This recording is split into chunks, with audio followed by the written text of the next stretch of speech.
Hi, everyone. Welcome to your third and final breakout session before we rejoin the group.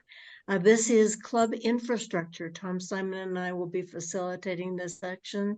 And if you note on your agenda, there are 4 topics for us to look at, things that provide a foundation for our clubs. One is making sure your bylaws are up to date, is making sure your committees are practical, then making sure you're communicating openly with your club. I would say openly and effectively. And then, of course, preparing your members for future roles to smooth leadership transitions. All very key, yes. And probably all warranting more time than we'll give them, but we're going to jump right in. Let's talk about bylaws first. How many of you know where your club's bylaws are located? All right. Chris and Bianca and Tom Simon and Bill Hardy. All right, good. As a club president, that's a very good thing. So that's the first step, isn't it? Everyone should know where they are. And that means everyone in the club, not just you. So making sure they're maybe posted on the member section of your Club Runner website or wherever you're using to have everything in one place. Be a good idea.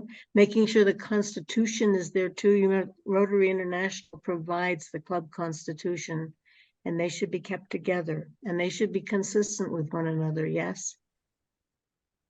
And how many of you review your bylaws annually?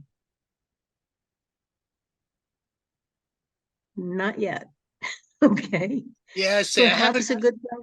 yeah, Go I ahead, have Bill. a committee. I have a committee appointed, but it hasn't happened yet. That's okay. You've got a practice and a structure. Those are the first steps. Actually, I should say a policy and a structure, yes? Ours So, hadn't been done in many years, and they were redone last year, so. of course, because last year's president was right on top of things. So what else do we want to say about this? Make sure the bylaws are not so specific that you end up having to amend them every time you have a new idea.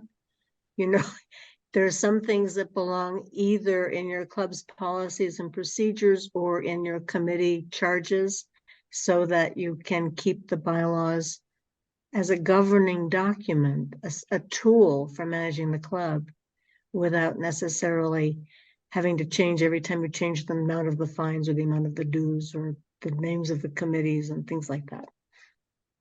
That makes sense, doesn't it? Anything else we should say about bylaws, Tom? I would add that annually reviewing your bylaws isn't so much about finding changes. It does a couple of things. One, it reorients the board as to what tools you have available to you to manage the club, because that's typically part of what the bylaws do. And it also sort of gets the juices flowing when you see what's in the bylaws about how things are supposed to be done according to the bylaws. And maybe you've decided that that doesn't work for you, or maybe it gets you thinking about other ways that you can have your meeting, and whatever it is, the topic that you're looking at. So it's not just about the dry black and white of review, slogging through the bylaws. It's about talking about and exploring whether options are possible. How can we revitalize what we're doing in this area or that area as you go through the bylaws? So I encourage you to set a board meeting aside for review of the bylaws for those reasons. Excellent, yes. And if not a full board meeting, perhaps a task team that then brings recommendations to the board. Okay, so in the last session, Sandy Roush, who is an assistant governor, was mentioning that there is actually a process that works well for this, and that is to have the team reviewing the bylaws, making recommendations to the board approves them, and then they go to the membership for review. And usually it's useful to have not only a synopsis of the changes you're making, but a rationale for those changes so that people are clear why you did what you did. And then post them where everyone can see them, make sure everybody's aware of what they say and how to find them. Makes sense, yes? Let's talk about practical committees, because we're moving with lightning speed here. How do you make sure your committees are practical? What does it depend on?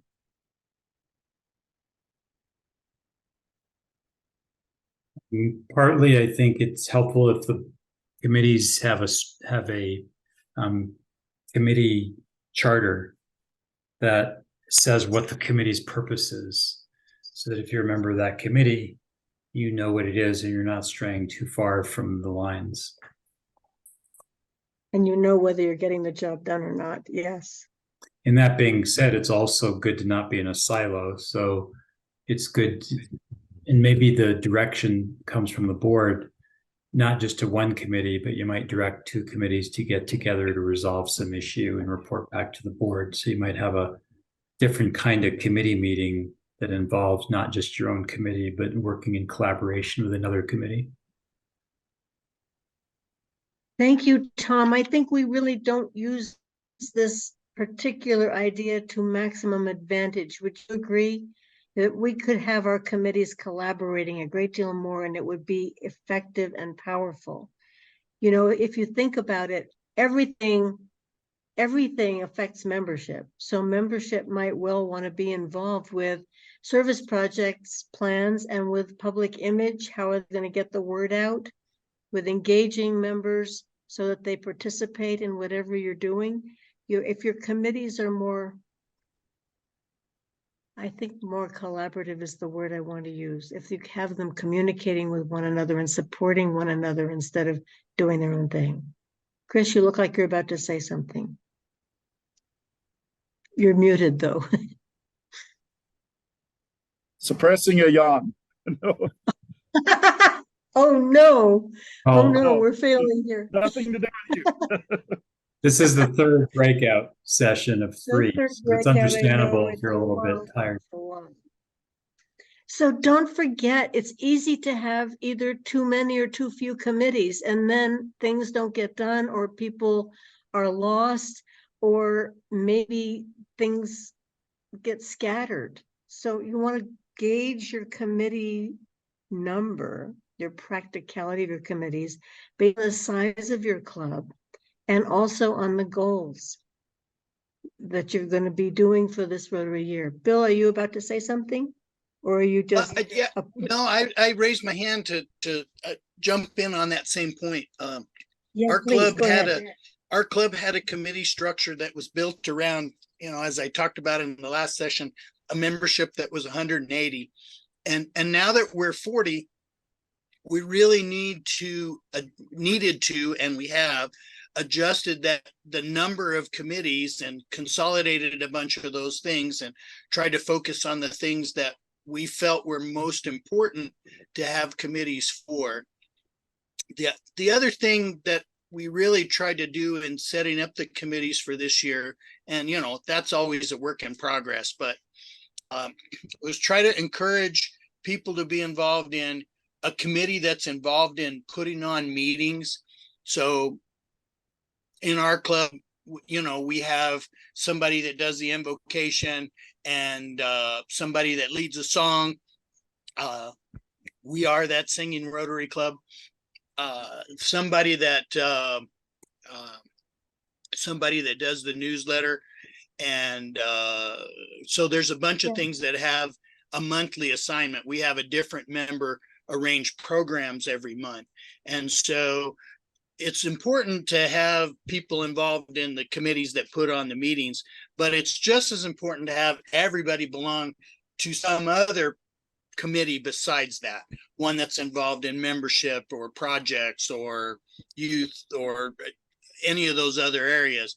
But we really try to get people to belong to at least two committees, one that's involved in Wednesday noon and one that's involved in the rest of the time.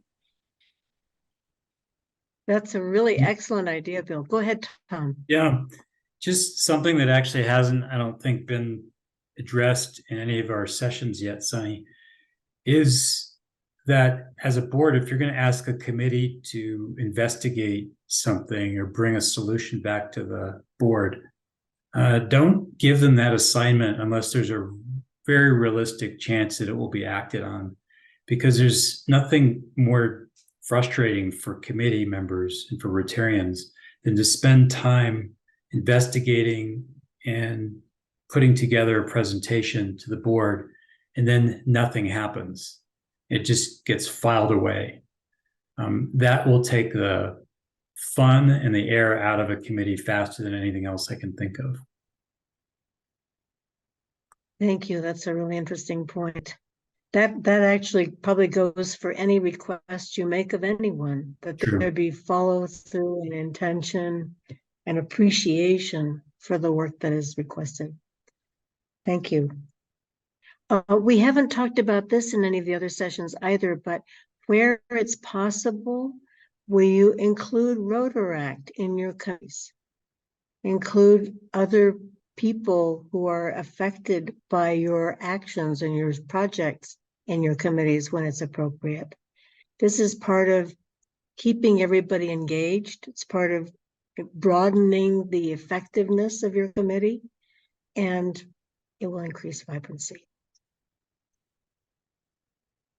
Shall we talk about communication?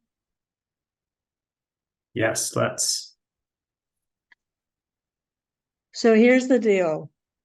How do you stay connected and informed as a club, no matter your size? How do you make sure everyone knows what's going on and everyone feels included and everyone knows they make a difference? What are your strategies for that?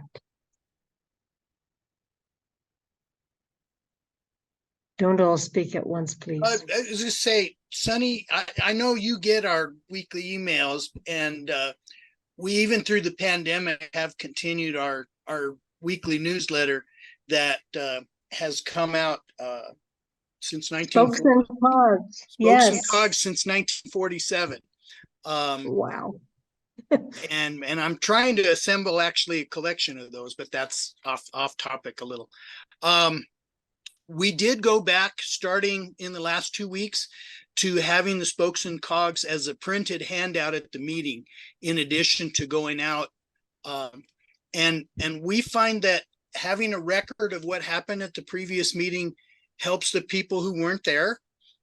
And the printed Spokes and Cogs, unlike what you've been getting online, is not just a report on the last meeting, but it lists the next 2 or 3 programs, so that people can get prepared to know what the speakers are and what guests they want to bring.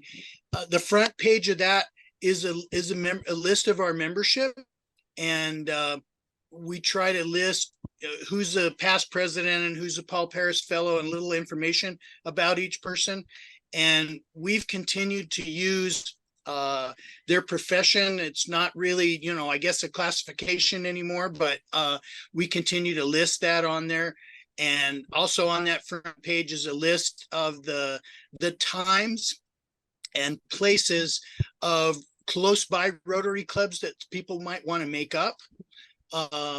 On the back is a list of our officers and a list of each committee with its membership, and those that have a weekly assignment in the meetings, who's doing it for July, who's doing it for August, and so on. And we just find that placing that much information in everybody's hand every week is really helpful in keeping things organized and keeping things moving. And so I think I am so grateful to the member who stepped up and said, I know it's expensive to get these printed. I can do this at my office at no cost to the club, and got his graphic designer and his secretarial staff to put it together for him every week and get it ready to be distributed. And it's, we haven't seen how well it's going to work, but from my history with it, I'm really looking forward to having it as a communication vehicle. Thank you, Bill. That's very impressive. I wish there were a way to make that available to everyone. Talk to Bill if you'd like a copy of Spokes and Cogs. It's really a very impressive document. And one of the things that Bill is pointing to kind of obliquely is that thorough communication is sometimes labor intensive. It's great if you can sort of share the burden, if people can take different pieces of it. But if you really want to reach people, the people who don't read email, the people who may not get to all the meetings, you want to find alternative methods that are going to work for having things land, yes? Yes, I think that's really important. And we do sort of circulate the authorship and try to get everybody to take a month and, you know, get a dozen people. Usually it works out more like there's 6 or 4 that are willing, that take 2 or 3 months of the year and do the newsletter. I know that's a rotation. I'll jump back in next year. It's hard to take the notes and take the pictures from the podium, but I'll jump back into that next year. But it's something we really have valued, and several of the older members, you know, have really missed it because we stopped doing it during the pandemic because we were meeting on Zoom. And I think we lost a lot of steam because of that, to tell you the truth. I think our membership was not as aware of their assignments, and in some cases their lack of assignments. You know, there's just an awful lot of information and presenting all that to everybody every week. It doesn't change much after you get by the first of the year, the front and back cover. Unless you note new Paul Harris Fellows and that sort of thing, but it really doesn't change a lot once you get the committees and the assignments established. But the inside is new information every week, what's coming up the next few weeks in programs, and what happened last week, and all the, you know, happy dollar things about this person's kid graduated from medical school, and Exactly, yes. those kind of things. And just that news of keeping everybody engaged with each other is really important. Thank you. How many of you on this breakout session actually have a club bulletin? By show of hands. Sort of. You're muted. Bianca, you're muted. You were saying something. Ours is not printed, but we do have a weekly blog that gets posted with upcoming speakers and things like that. Yes, and do you make sure that people who don't have internet get a copy? I don't believe so. Something to consider. You know, I just want to say, when I was years and years ago, we had a conspiracy to make ourselves into a real club. We started a club bulletin, and I was amazed at how much member engagement followed from having a bulletin, especially one where people's contributions were mentioned and acknowledged. You know, it seems as though, you know, so-and-so led the pledge, so-and-so made a report, so-and-so. Those things, people see their names, they know they made a difference with the club, and they're more likely to stay engaged. I'm amazed. Yes, go ahead, Bianca. We had a newsletter editor years ago, and every week he'd stand up and say, send me stuff, send me stuff, send me stuff. And nobody ever sent him stuff. So he got discouraged and quit doing it. Yeah. Yeah, I Well, think ours was just a report on the meetings, pretty much. Okay. Just, you know, just to say, you know, not a lot of extra stuff, but that's okay. ours is the same way. It's mostly a report on what happened in the last meeting. But like you say, it is important. It does keep people engaged to know, here's my role in making this happen. If people don't feel like they're involved in contributing, they're less likely to stick around, wouldn't you say? Okay. We've got one topic. We've got about 5 minutes. Let's talk about how you prepare members for future roles to smooth leadership transitions. How many of you feel as though that's going well in your clubs? I suspect it's Bianca, everywhere, Sunny. yourself. I'm sorry, say that again, Tom. I suspect it's a challenge for everyone, both large clubs and small. I expect so. So what process do you use to identify prospective leaders? Why is everybody muted? How can we have a conversation? Everybody's muted. Well, I was trying to make a copy of the newsletter for Chris and put it in the chat, but Oh, I'll unmute for a second and say that, you know, we have a very active nominating committee, and it's one of the few committees whose membership is specified in the bylaws, that the last 6 past presidents in active membership in the club are the nominating committee. And they are people who've been there, occupied the seat. They understand what needs to happen, and they work on. I talked about this in an earlier breakout. They work on making sure that our succession is in place. You know, that was a big focus for me taking this job for the second time this year, was to put a pipeline in place so that the continuity would be there as we enter that second century. And Jill and Tomas are in place as the next 2 presidents, and I'm working hard on figuring out who that third one is right now. what a great idea. I don't know anyone else who has a standing nominating committee, but that makes a lot of sense.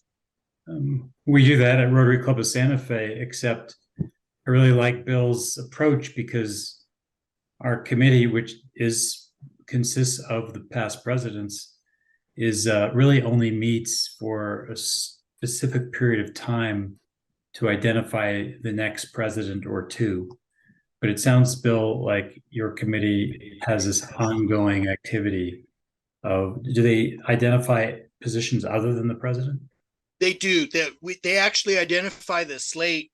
You know, their biggest role is in the fall, and so the bylaws call for us to announce the slate of officers at the first 2 meetings in December, and then actually have the election at the 3rd meeting in December. But they're also actively involved in filling vacancies and so on through the year. We sort of have, it's not an ironclad rule, but we sort of have a tradition that the president-elect, of course, is the following president, but the secretary is the second in line. So we get that person on the board and get them that experience. And then we have a position called assistant secretary treasurer, that when we have that filled, that's a person who's signed up basically for the next 7 or 8 years, right? They're going to be assistant secretary treasurer, and then secretary, then president-elect, then be the president, and then be the past president, and be on the nominating committee for 5 more years after that. And so it's sort of a long-term commitment.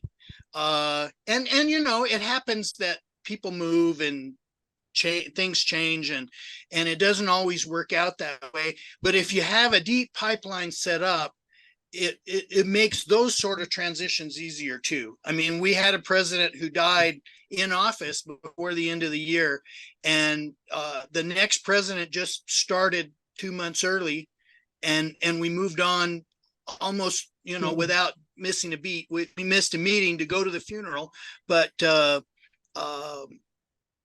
Yeah, we're able to continue really right. missing much. Having a pipeline is going to make all the difference. And don't forget what Jeff said in our plenary session, that there's a difference between the succession plan and the training, or making sure they're prepared. So what that might mean, for example, is having as many of your pipeline attend pets as is practicable, because that's one of the ways that people can be prepared. Yes, Alyssa? What other preparation can you do? Oh, I don't like talking. That's okay. You don't have to talk. I was reacting to your smile. Oh, you just said a lot of P's and it made me laugh. All in a row. Never mind. Sorry. Something that I want to do that isn't currently being done is kind of make maybe a notebook saying exactly what you've done during the last year, and then pass that on to the next person who can then learn from what you've done and keep going with your idea, or have their own ideas throughout yours. That's something I think I'd like. That's a really good idea. Yeah, because in the last session, someone was saying that he didn't even realize how much there was to do before taking office. You know, having some kind of chronology or checklist or set of steps to take in preparation would be really a useful thing for every club, don't you think? Okay, we're getting a 2-minute warning. Any other comments about how you prepare your new leaders? Well, I have a follow up from the previous topic, which was something that I'm hoping to work with our club this year in Fort Stockton. Yeah, The I got to go to international, and I was really moved by the president elect message of hope. yes. And of course, when we use that word, it becomes at times vague, that it's hard to put into action. And I know here in our town, we had partnered up with a literacy coalition. So I've promoted the fact that if we're doing that, we want to do a year of campaigning for literacy. So if we could tie all of our projects or some type of visibility in regards to reading as a banner for Rotaries here in our town. So we're hoping to develop that plan to really push the visibility of Rotary and the literacy piece as a hopeful beginning for our club as a trend. So let's say for next year, if we want to do hunger, then we'll work on projects that tie to that, or why not. But I want to see how this one goes in the sense of hope and push a specific theme that we can put in action. Thank you, Andres. That sounds like an excellent idea. And having goals and having everything cohesive and having everyone participate and be aligned is powerful for vibrancy. I think we're headed back to the main room. Thank you, everyone. It's been a great conversation. Sounds good.